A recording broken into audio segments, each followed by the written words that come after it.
Hello and welcome to rise to success now. मैं निखिल आज आपका स्वागत करता हूं और एक केस स्टडी के साथ।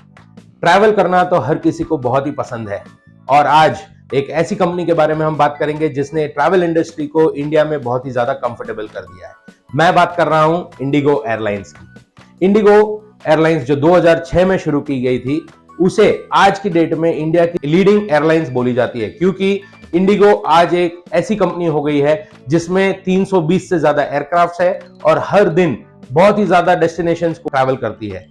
इंडिगो के सक्सेस में 5 ऐसे प्रिंसिपल्स हम आज के साथ आज शेयर करेंगे जो कहीं ना कहीं आपके बिजनेस में आपको भी रेलेवेंस देंगे और हम जानेंगे कि कैसे एक एयरलाइंस जो 2006 में शुरू हुई थी आज इंडिया की स्काई ट्रैवल में सबसे आगे नाम है। सबसे पहले बात करेंगे सक्सेस प्रिंसिपल नंबर 1, जो था उनका मार्केट डिमांड पे फोकस। जब 2006 में शुरू हुई तो इंडिगो ने देखा कि बहुत सारे ऐसे सेक्टर्स हैं जहां पे एयर ट्रैवल बहुत ही ज्यादा रिक्वायर्ड थी और शायद ही खाली इंडियन एयरलाइंस थी जो वहां पे ट्रैवल करती थी और उनकी सर्विस इतनी कुछ खास नहीं हुआ करती थी। तो इंडिगो ने वो सारे एरियाज टैप किए और धीरे धीरे करके अपने सारे रूट्स ऐसी जगहों पे सेट किए जहां पे डिमांड थी और लोगों को एयर ट्रैवल करना जरूरी भी था। तो इसी तरह से मार्केट पे फोकस करते हुए और कस्टमर्स की नीड्स को जानते हुए उन्होंने अपने आप को बड़ा करते गए। प्रिंसिपल नंबर 2 की बात करेंगे तो वो था उनका एयरक्राफ्ट यूटिलाइजेशन। जैसे मैंने आपको बताया, इंडिगो के पास आज की डेट में 320 से ज्यादा एयरक्राफ्ट है और आश्चर्यजनक बात यह है कि हर दिन, मानिए हर दिन इंडिगो 1900 से ज्यादा डेली फ्लाइट्स ऑपरेट कराते हैं। तो आप सोच सकते हैं कि जो एयरक्राफ्ट है उनकी यूटिलाइजेशन कितनी बेहतरीन हो गई है। और एविएशन जो बहुत ही एक महंगी इंडस्ट्री मानी जाती है, इंडिगो इतने एफिशिएंटली मैनेज करने की वजह से प्रॉफिटेबल भी है और ज्यादा से ज्यादा कस्टमर बेस भी लेके बैठी हुई है। बात करेंगे उनके सक्सेस प्रिंसिपल नंबर 3 की, वो है उनका एम्प्लॉय ट्रेनिंग। जब इतने ज्यादा डेस्टिनेशंस पे जाना है तो जरूर है कि कस्टमर बेस भी बहुत बड़ा होगा। तो आज की डेट में इंडिगो में 26,000 से ज्यादा एम्प्लॉइज है और उन एम्प्लॉइज की एक ही एक जिम्मेदारी है, वो है बेटर कस्टमर एक्सपीरियंस। और ये चीज लाने के लिए इंडिगो भी मानता है कि रेगुलर एम्प्लॉय ट्रेनिंग देना बहुत ही ज्यादा जरूरी है, जिसकी वजह से उनके कस्टमर्स को बहुत ज्यादा कंफर्ट फील हो और वो लोग इंडिगो से ही ट्रैवल करना पसंद करें।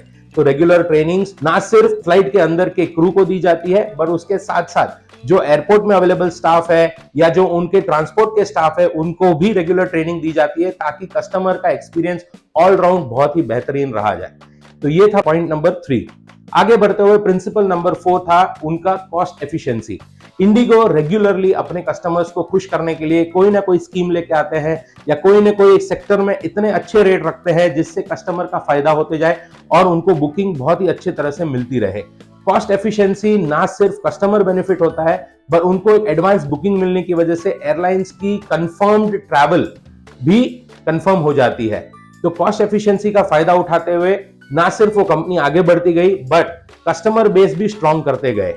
आगे बढ़ते हुए प्रिंसिपल नंबर 5, उनका सक्सेस प्रिंसिपल नंबर 5 था पार्टनरशिप फॉर ग्रोथ। इंडिगो जब आज इंडियन मार्केट को पूरी तरह से डोमिनेट कर चुकी थी तो उन्होंने देखा कि इंटरनेशनल ट्रैवल भी इंडिया में बहुत ज्यादा हो रहा था और इसी वजह से बहुत सारे डेस्टिनेशंस पे उन्होंने खुद ट्रैवल करना शुरू किया।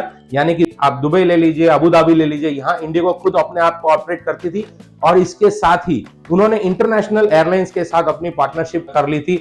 एग्जांपल दूं तो टर्किश एयरवेज, क्वांटस जो ऑस्ट्रेलियन है, KLM जो फ्रांस से है और कतार एयरवेज जो अबू धाबी से है।